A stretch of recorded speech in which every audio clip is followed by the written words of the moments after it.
Nontsikelelo, recently a study was done that revealed that of the 19 companies listed on the Botswana Stock Exchange, only one of them is headed by a woman.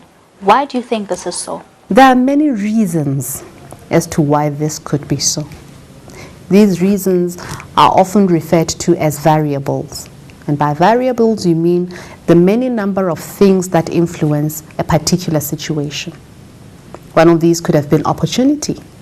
What opportunities were availed to that woman at that particular time? It could have been a question of, it's luck. It's happened to me. I was there at the right time, or I'm in the right place at the right time, as people like saying it. So opportunity is one big area.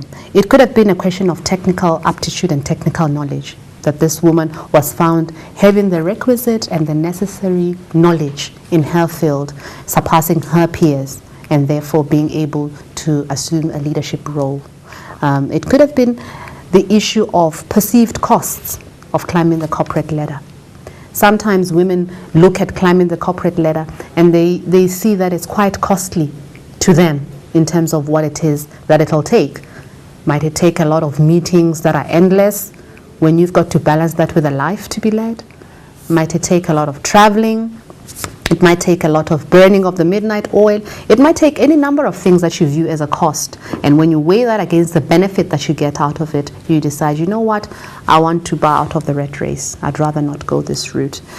We could be seeing this also because of the environment that is prevailing. Is the environment enabling enough for women to advance in the corporate world? This is a question that we need to ask ourselves. So it could be a question of, where are we finding ourselves as a country right now, and is that promoting the growth, the leadership, and the advance of women in the corporate world? And when life happens, decisions have to be made. All right. I refer to a study that was made much earlier. It's now common knowledge that in the formative years, the girl child surpasses the boy child in school and passes really well. Once they reach teenagehood, the girl child now focuses on being pretty and looking at the mirror and being attractive. Sort of that maternal instinct kicking in, preparing you for things to come, i.e. family. Once the family comes, between the two, you are the one now who has to carry the child, just physiologically, not in any other way. After physiologically, you have to nurture and grow the child. So more than just the 9 months of gestation that you go through, there's actually 2-3 more years that are added in terms of nurturing, rearing, and grow the child. At that time, your male counterpart is making serious advances in the world, either investing in themselves or being invested into, learning more things, getting more exposure and more access into what needs to happen. So by the time you wake up and come back, you pretty much had left your life on hold and you're continuing from where you had stopped, while your male counterparts are now 3 times your seniors or 3 times your boss. Yes, I do think that there is a societal or sociological aspect to the hangover. It's natural for individuals or for human beings to do what is easier or what comes easier as an extension of your personality. For instance, people tend to go, if you talk too much, for instance, if you're born with the talk ability, you become a lawyer or you become a marketer or you become a presenter, because this is what then you limit yourself in exploiting the potentials of other things that you could be doing.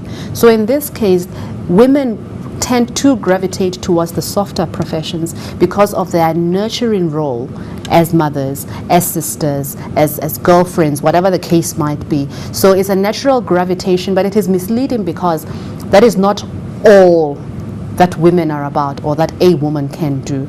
So yes, indeed, it has contributed to the status quo as we see it. You can be a success at both, but you have to count the cost. Something has to give. Okay, the extent to which you're willing to lead a life that has sacrifices requires that, again, you make conscious choices. I come back to conscious choices because people think that life is a coincidence and things just happen and, oh, they will see the potential in me and they will appoint me. It doesn't work like that. You have to sit with yourself, formulate your own goals and decide, what is it that I'm going to forego here? Will I start a family later on in life because I want to make progress in the corporate world? And this is a decision that you have to make consciously. Will I forgo my social life, have fewer friends, if any at all, so that I can make progress, burn the midnight oil? Am I willing to put in the hours? Am I willing to put in the travel?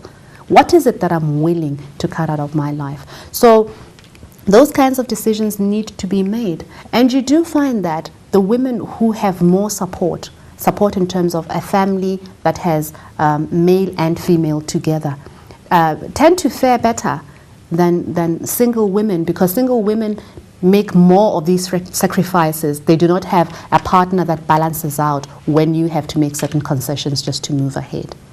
Nobody wants women to be men. In fact, women who want to be men end up very bitter because they don't become women in their own right, nor can they succeed at being men because they were never meant to be men to start with. What I'm saying is women should take themselves seriously. That is a very important point. Women should not be men or try to be men. The competition is not with men. The competition is with the self. You have natural endowments and natural abilities as a human being to make contributions to life. What is it that you are bringing to life? It has nothing to do with you being a man. You cannot be a man even if you tried. So play your role as a woman seriously enough, knowing that you are making a contribution to life. You've been given a brain, you've been given an opportunity, you've been given access that we talked about in terms of education. Why are you not exploiting these for the betterment of yourself, for the betterment of your industry, your environment, and your country? You are a woman and you can do it. Not to prove a point to men, but to do the responsible thing.